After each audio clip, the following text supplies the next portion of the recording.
ঘুম থেকে উঠতেই ছোট্ট ফাতিহার ব্যস্ততা বেড়ে যায়।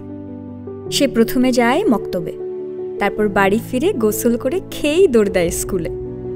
সকালবেলা ঘুম থেকে উঠে আমি হাত মুখ ধুয়ে মক্তবে যাই। মক্তব থেকে ছুটি দিলে বাড়ি এসে অল্প সময়ের মধ্যে খেয়ে জামাকাপড় পরে স্কুলে যাই। স্কুলে টিফিনের ঘন্টা বাজতেই শুরু হয় খেলার আসর। কানামাছি, বরফ পানি, পাতা আনা, এরকম আরো প্রচুর খেলা। সে বাড়ি ফিরে আবার মাঠে বন্ধুদের সাথে খেলা করে। অর্থাৎ ফাতিহার দিন কাটে দারুণ ব্যস্ততায়। অথচ এই ফাতিহার জন্মের পর পুরো পরিবারে নেমে আসে কান্নার হতাশা। কারণ জন্মের পর দেখা যায় ফাতিহার পা বাঁকা।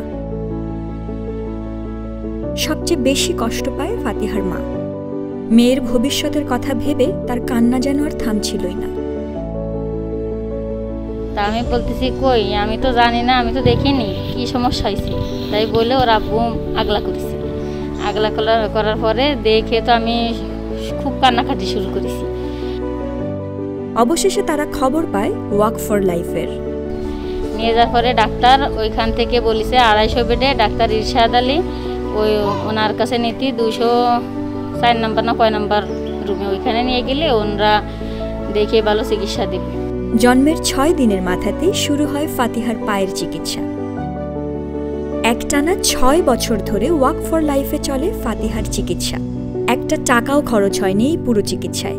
ফাতিহার পরিবার ওয়াক ফর লাইফের এই আন্তরিক সেবায় মুগ্ধ ও কৃতজ্ঞ। তাদের মতে ওয়াক ফর লাইফ তাদের সন্তানকে দিয়েছে নতুন এক জীবন। সাহায্যের কোনো তুলনা চলে না, খুব ভালো সাহায্য করেছে, আমাদের উপকার হয়েছে আমাদের। এর জন্য আমরা খুব অনেক কৃতজ্ঞ এর কাছে, খুব ধন্যবাদ।